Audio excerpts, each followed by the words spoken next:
Tales of Men and Ghosts by Edith Wharton. Narrated by Sebastian Blackwood. The Bolted Door. 1.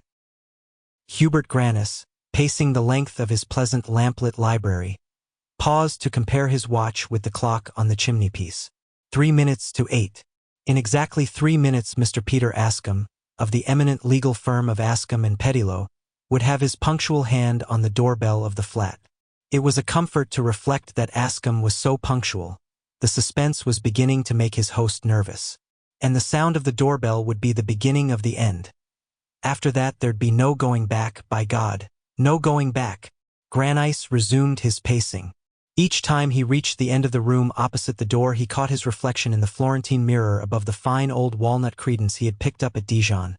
Saw himself spare, quick-moving, carefully brushed and dressed, but furrowed, gray about the temples, with a stoop which he corrected by a spasmodic straightening of the shoulders whenever a glass confronted him. A tired, middle-aged man, baffled, beaten, worn out. As he summed himself up thus for the third or fourth time, the door opened and he turned with a thrill of relief to greet his guest.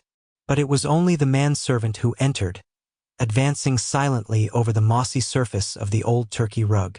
"Mr. Ascombe telephones, sir, to say he's unexpectedly detained and can't be here till 8:30.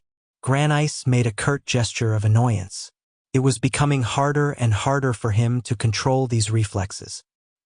He turned on his heel, tossing to the servant over his shoulder.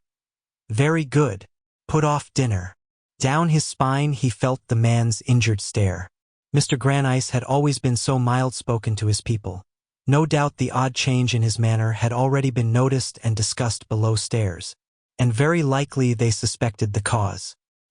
He stood drumming on the writing table till he heard the servant go out. Then he threw himself into a chair, propping his elbows on the table and resting his chin on his locked hands. Another half-hour alone with it. He wondered irritably what could have detained his guest. Some professional matter, no doubt. The punctilious lawyer would have allowed nothing less to interfere with a dinner engagement, more especially since Grannis, in his note, had said, "I shall want a little business chat afterward." But what professional matter could have come up at that unprofessional hour? Perhaps some other soul in misery had called on the lawyer. And, after all, Grannis' note had given no hint of his own need. No doubt Ascombe thought he merely wanted to make another change in his will. Since he had come into his little property, 10 years earlier, Grannis had been perpetually tinkering with his will.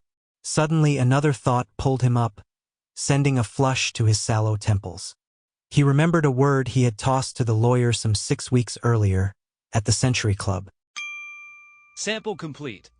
Ready to continue?